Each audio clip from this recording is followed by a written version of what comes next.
Hello everybody, welcome back to my channel. My name is Queenie, for those who don't know me, reviewing the Ultimatum Season 2, Episode 5.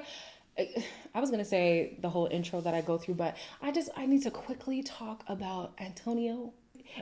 Is he like a glutton for punishment? At the end of this episode, why was he begging for people to speak ill about him? Like,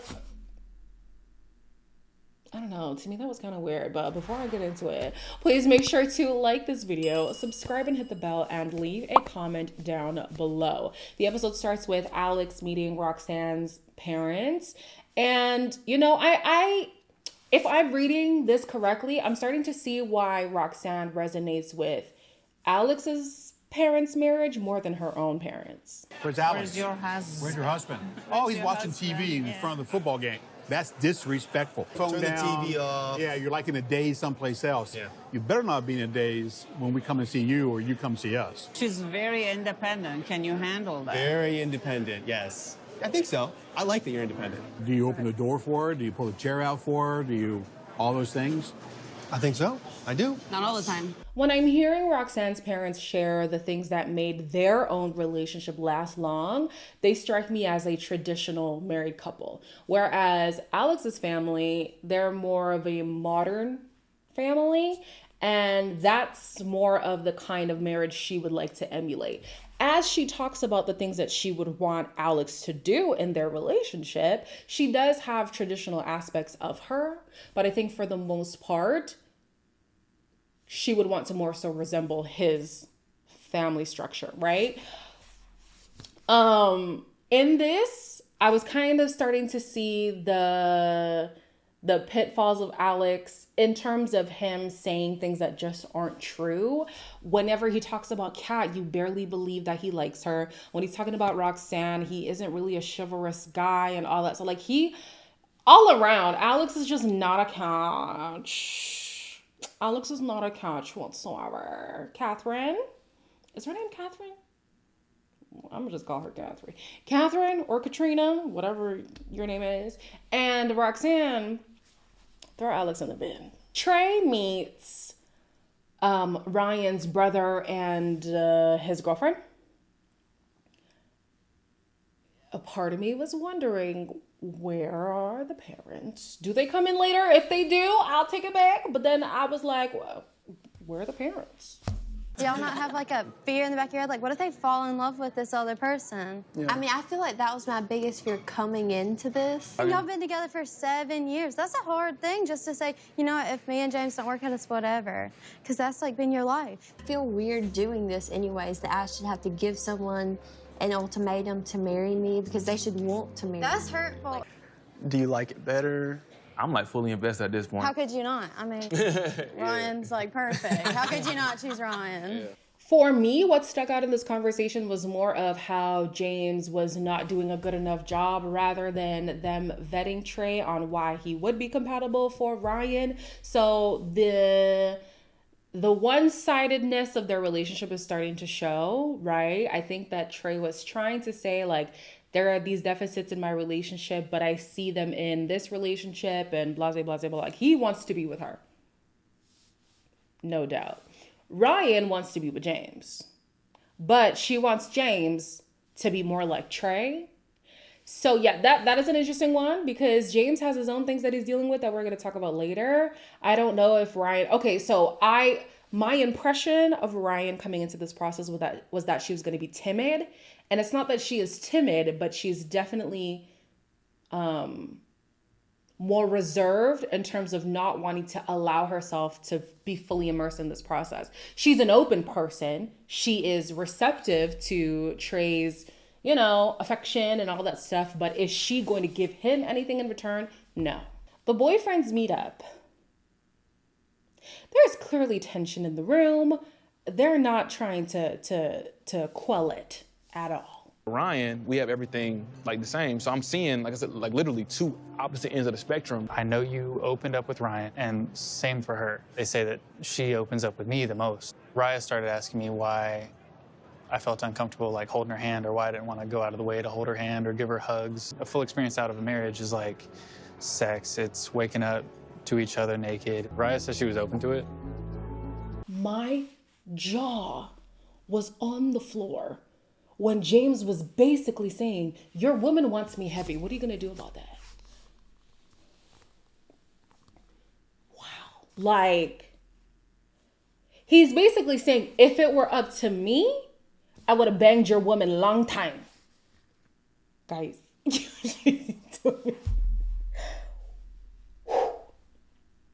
that was crazy. That was crazy to me. That was crazy. He didn't say it with that much gusto, but you know, that's just how I perceived it. I was like, okay, James, damn, like already, you know that Trey has an issue with Raya not really opening herself up to him. And like, I think he was okay with the fact that it was just an emotional thing, but the fact that she wants to engage physically as well, that's where now it's an issue. Apparently Raya had called Trey crying, saying that, oh, James feels like I want to have sex with him. You do.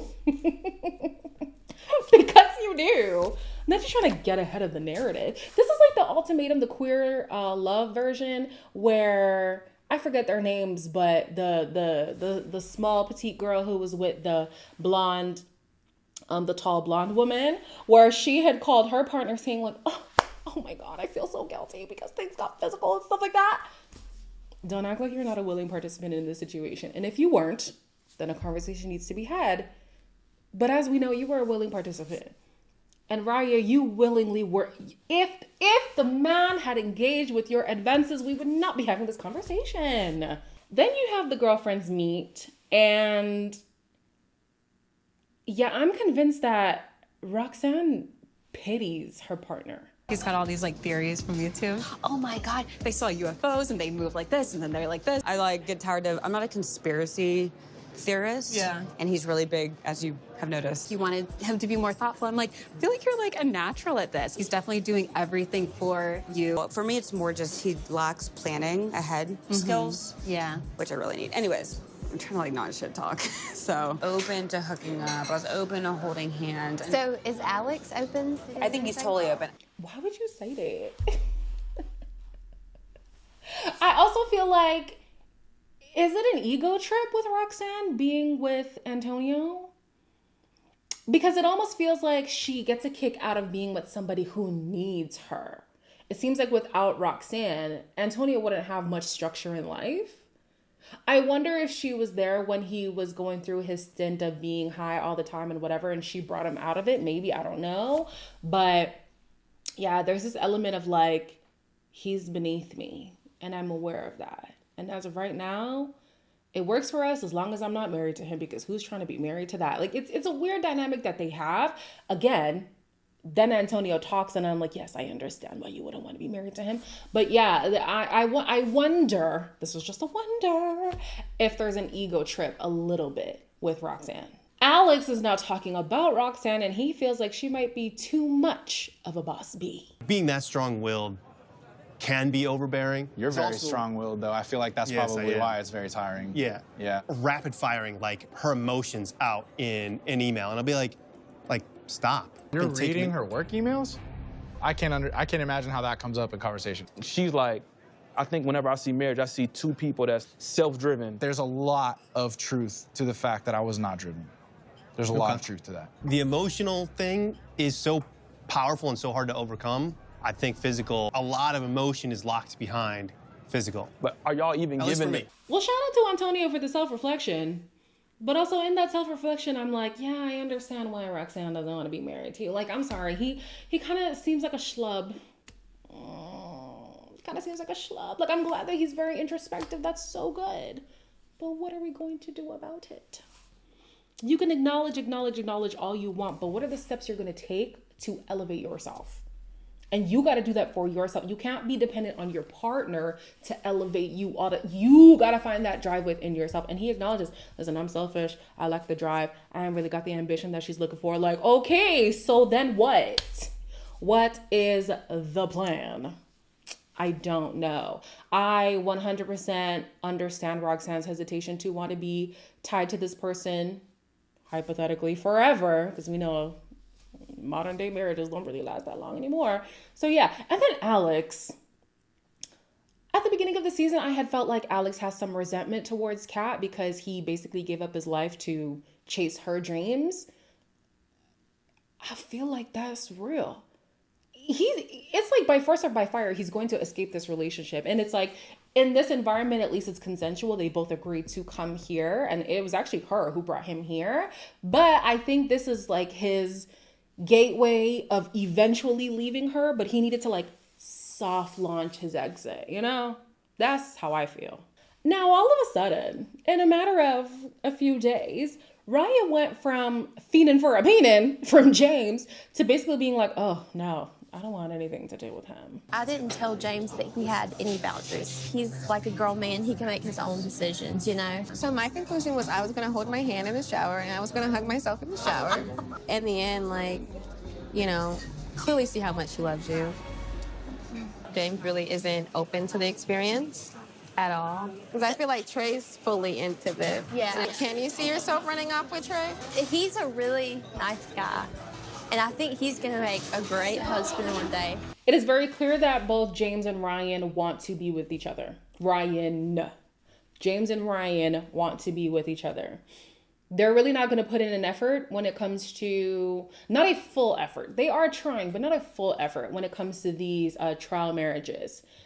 Problem is, the partners in the trial marriages have gotten caught up. They got caught up. Ryan got caught up with James. Trey got caught up with Ryan.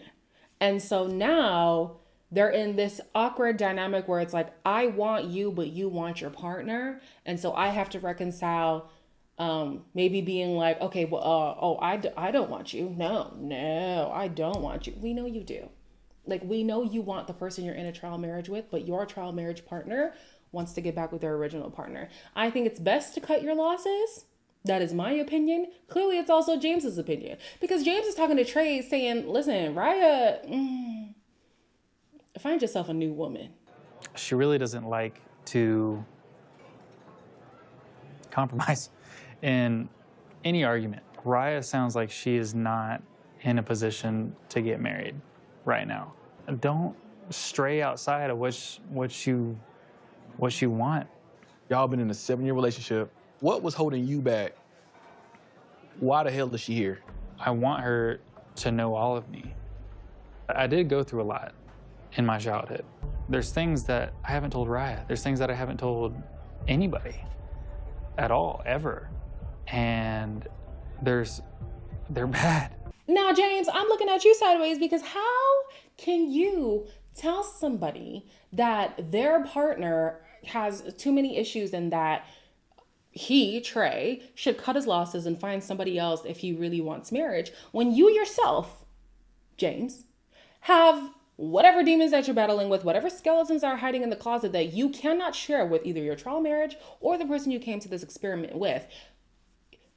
The goal of this is to see if you should be on your own or be in a new partnership be in a partnership with somebody. I don't feel like partnership is going to be something that he should explore, because if you can't be honest with your trial marriage partner, if you can't be honest with the girlfriend that you came in with, what are we doing exploring a relationship? We're walking into a relationship fully knowing that you are lying. Maybe not a blatant lie, but definitely lies by omission. That's already a big red flag, big red flag. You calling out other people on their red flags. Look at yourself, James. And what is it? Is it worse? It has to be worse than the cheating, because he admitted to the cheat. What? Guys, does he end up talking about it? Don't tell me what it is if he does. But I want to know, does he ever open up about what these skeletons are? Because I'm concerned. He says these things are really bad. Like really, really worse than cheating? Do you have an outside baby? Did you kill someone? What happened? The more Kat and Roxanne talk about Alex, the more I'm like, oh, this man ain't shit. Does he tell you you're beautiful a lot? He does, but not like, Oh, you're so pretty. You know, there's some red flags. okay. Red flags. Are you opening car doors? Yeah. He just said, he was like, yeah, I think I do, yeah. Bitch ass, when you opening car doors for me? It's just a constant front to me of who he is, constantly. Yeah. And not only does Alex hate Kat, this man probably does not like women. He can find an issue with any woman. He can find an issue with anyone. And poor freaking Kat Roxanne is here feeding into the insecurities that Kat already has. And at least she's putting the blame more so on Alex. But I'm just like, this is not what she needs right now. Like, I felt like she needed something else. I can't tell you what she needed, but it definitely was not this. Like, Kat is a very woe is me person. Again, they should have gone to couples therapy, but we move. So I was like, oh, this must be a hard time for Kat. Alex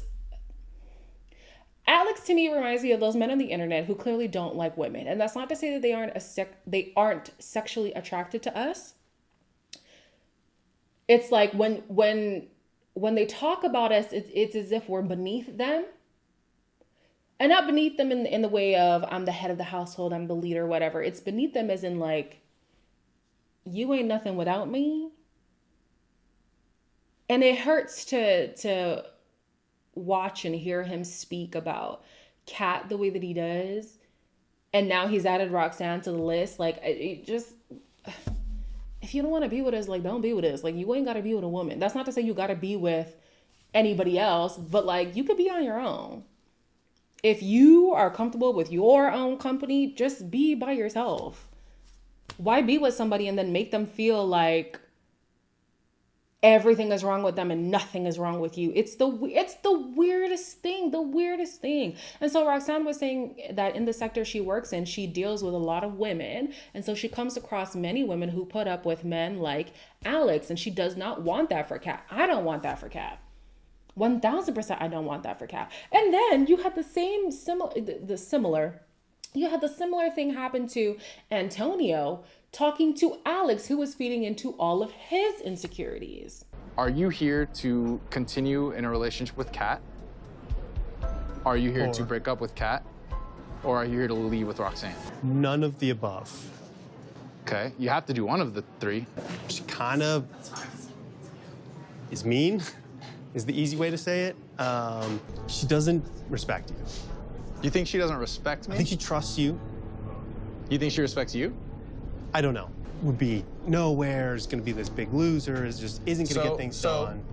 Yeah. That's no way that's what she said. Exactly. I've had a lot of men try to take Roxanne from me. It's crazy, the messages that I get. How about you fucking talk shit about me to my face right now? Alex was basically telling Antonio that Roxanne sees you as a bum. Now, I don't think that Roxanne has said the words that Alex said verbatim, but I do think that the sentiment is the same.